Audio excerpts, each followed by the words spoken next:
ఒక అందమైన అడవి. ఆ అడవిలో చాలా జింకలు ఉన్నాయి. వాటిలో ఒక జింకకు అందమైన పిల్ల పుట్టింది. అది అందమైన పిల్లే కాదు, చాలా అల్లరి పిల్ల. అయినా కానీ వాళ్ళ అమ్మ ఎంతో ముద్దుగా, ఎంతో ప్రేమగా పెంచుకుంటూ ఉంటుంది దాన్ని. చాలా బాగా ఆడిస్తూ, కొండల్ని, గుట్టల్ని ఎక్కిస్తూ దాంతో చాలా బాగా ఆనందంగా ఆడుకుంటూ ఉంటుంది. అలాగా ఆడుకుంటూ ఉన్న ఆ జింక పిల్లకు ఒకరోజు ఒక ఆలోచన వచ్చింది.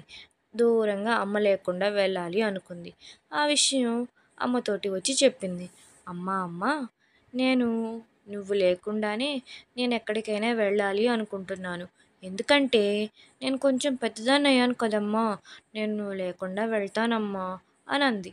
అప్పుడు వాళ్ళమ్మ, వద్దమ్మా, అడవిలో ఏ జంతువుల బారినైనా నువ్వు పడతావు అని అనేసరికి ఇక ఆ జింక పిల్ల ఎంతో బాధతో కన్నీళ్లు పెట్టుకుంటుంది. కానీ దానికి ఒక ఆలోచన వచ్చింది. అమ్మకు చెప్పకుండా వెళ్ళి మళ్ళా తిరిగి వచ్చేద్దాంలే, ఏమీ కాదు నాకు అని అనుకుంటూ అమ్మను నిద్రపోనిచ్చి, అదే వాళ్ళ అమ్మ జింకను నిద్రపోనిచ్చి ఈ పిల్ల జింక బయటకు వెళ్ళింది. అలా బయటికి వెళ్ళిన పిల్ల జింకకు చాలా అందాలు కనపడ్డాయి అది అనుకున్నట్టుగానే. ప్రకృతి చాలా అందంగా అనిపించింది. చాలా బాగా ఆడుకుంది, అల్లరి చేసింది, కింద పడింది, పైన పడుతుంది, లెగుస్తుంది, ఎగురుతుంది. అలా ఎన్నో రకాలుగా ఆనందంగా ఆడుకుంటూ ఉన్న జింకకు దాహం వేసి ఒకచోట నీళ్లు తాగుదామని వెళ్ళింది. అలా తాగుతూ ఉండేసరికి నీళ్లు మురుకులుగా వస్తూ ఉన్నట్లు అనిపించాయి దానికి. అలా ఏంటబ్బా అని పైకి చూస్తే పైన ఒక సింహం నిలబడింది. ఆ సింహాన్ని ఈ జింక పిల్ల అంటుంది, ఏ సింహం, నువ్వెందుకు నీళ్లు పైనుంచి వస్తుంటే ఆ పైన నీళ్ళల్లో నువ్వు నిలబడ్డావే, నీళ్లు మురుకులుగా వస్తున్నాయి, ఇవి తాగే నీళ్లు అని అంది. కానీ ఆ సింహానికి ఈ మాటలేమీ పట్టడం లేదు. ఎందుకంటే ఆ జింక పిల్ల వయసు చాలా చిన్నది. తినడానికి చాలా రుచిగా ఉంటుంది, పైగా మెత్తగా ఉంటుంది అనుకుంటుంది ఆ సింహం. కానీ జింక పిల్లకు అది క్రూర మృగమని తెలీదు.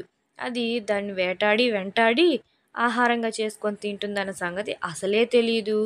ఇక ఆ విషయం తెలియని ఆ జింక పిల్ల, నేను చెప్తుంది, పైనుంచి వస్తున్న మురికి నీళ్ళే కాకుదు, నువ్వు ఆ నీళ్ళలోంచి జారిపడ్డావంటే నీకు దెబ్బలు తగులుతాయి అని చెప్పేసి అంటుంది.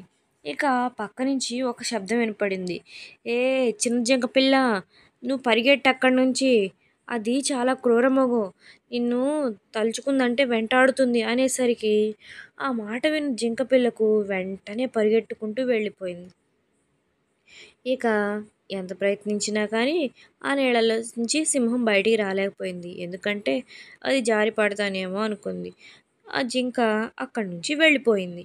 పిల్లలు, మీరు కూడా అమ్మా నాన్న ఏదైనా మీకు చెప్పారు అంటే ఖచ్చితంగా ఏదో ఒక ఉద్దేశం ఉండే ఉంటుంది. వాళ్ళని కాదని మీరు ఎక్కడికి వెళ్ళకండి, ప్రమాదంలో పడకండి. మీకు ఈ కథ నచ్చినట్లయితే సబ్స్క్రైబ్. Thank you.